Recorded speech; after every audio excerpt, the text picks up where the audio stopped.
Hi guys, welcome back. This is Kat with a Soft Spoken podcast. Lovely to have you here. And today we will be talking about neuroplasticity and how it can help with mental disorders. But before we start, as always, thank you for your donations and for keeping this channel alive. Highly appreciate it. If you find my work valuable and would like to help me out, there is a PayPal donation link in the comments. So without any further ado, let's begin. So I think the word neuroplasticity is self-explanatory, but to put it simply, it means the brain's ability to adapt. It refers to the physiological changes in the brain that happen as a result of our interactions with our environment, from the time our brain starts to develop until the day we die. The connections among the cells in our brains reorganize in response to our changing needs. This dynamic process allows us to learn from and adapt to different experiences. So yes, this means that the change is not only psychological but also physical. So when we learn something new, fresh pathways form between our neurons.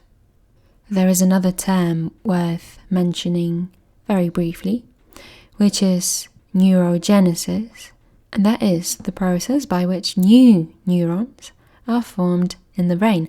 So until recently, neuroscientists believed that the central nervous system, including the brain, was incapable of neurogenesis, but it is now accepted to be a normal process occurring in a healthy brain. So yay, not only can we make new connections, but also new neurons. Double power. Back to the main topic though. It appears that neuroplasticity is a term that actually means different things, an actual process in terms of neural activity, or it can be an umbrella term for multiple other brain change activities. I don't think we really need to get into this much detail, but I'm just stating this in case there's a neuroscientist listening to this podcast and getting angry at me for not explaining things properly. Now you may be wondering, why the hell am I talking about this on a mental health channel? But I think the connection is kind of clear and quite exciting as well. To quote Christopher Berglund, one could speculate that this process opens up the possibility to reinvent yourself and move away from the status quo, or to overcome post-traumatic events that evoke anxiety and stress. Hardwired fear-based memories often lead to avoidance behaviors that can hold you back from living your life to the fullest. Now, I may be wrong, but it seems to me that this is exactly what therapy does, and if I can make extra changes to the functioning of my brain on a daily basis outside my therapist's office, I'm in. So, how does it help? What's going on? First of all, some obvious stuff. Insomnia or just not enough sleep causes neuronal death and damage, while getting enough sleep may help with new growth. Now, I know it's something people keep talking about, but I feel like we don't really take it as seriously as we should. If you're not getting enough sleep, just do a 7-day, 8 hours of sleep a day experiment and see how much better you'll feel. Also, there's a book called Why We Sleep, and it's pretty terrifying what not getting enough hours does to your body. Number 2, good old physical activity. While researching, I was quite surprised it's got anything to do with neuronal activity, but there you go. Fitness can slow down or even prevent neuronal death and damage. Number 3, environments rich in novelty, focused attention and challenge promote neuroplasticity even after we turn into adults.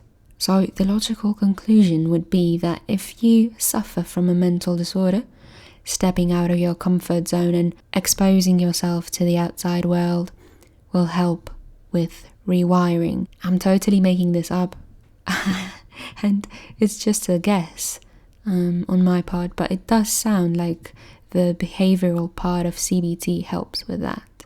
And last but not least, as few as 10 one-hour sessions of cognitive training over 5 or 6 weeks could reverse age-related damage done over the same period of time. Now, I'll come back to some brain exercises later in the podcast, but before I do that, let me list all the benefits of doing those exercises. So, number 1, more effective learning. Number 2, better memory. Number 3, recovery from traumatic brain injuries. Number 4, recovery from brain damage like strokes. And number 5, enhanced cognitive abilities. And obviously, number 6, help with mental disorders. Now, here are a few little things that you can do to make it work. And after this, we will end the podcast by discussing how neuroplasticity affects anxiety and depression.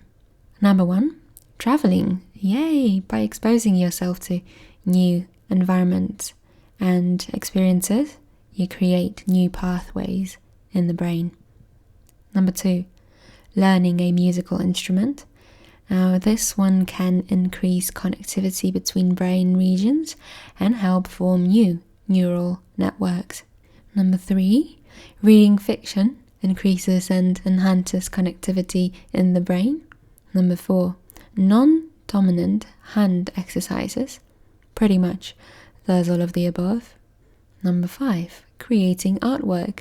Now, this one got me really excited because there's quite a lot of art making in my life at the moment. But anyway, this enhances the connectivity of the brain at rest, which can boost introspection, memory, empathy, attention, and focus.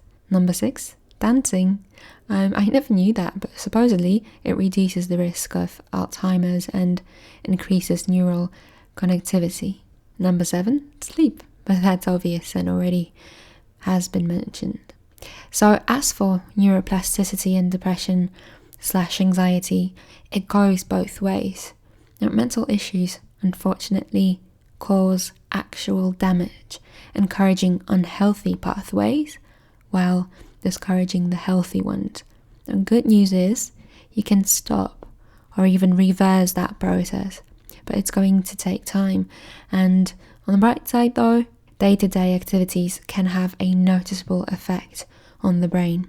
There aren't many neuroplasticity exercises designed specifically for mental illnesses, but the more general ones help as well, and some of these you'll know as what's recommended for depression or anxiety anyway.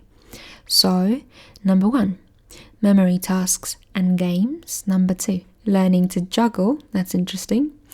And number 3, learning to play a new instrument. Number 4, learning a new language. Number 5, yoga, that makes sense, something I really want to try when I finally have a little bit more time. Number 6, exercise, obviously. And number 7, brain activities like crosswords and Sudoku. Number 8, learning a new subject, especially a vast one, over a short period of time. And the last one got me quite excited again, because I do so much research for this channel that my brain is definitely working hard, creating new neural connections. So, yeah, I think that's it from me. And this is just the tip of an iceberg, obviously. But maybe it will encourage you to do some more research yourself, through which you will remodel your brain. So, thank you for listening, and I'll speak to you very soon. Bye.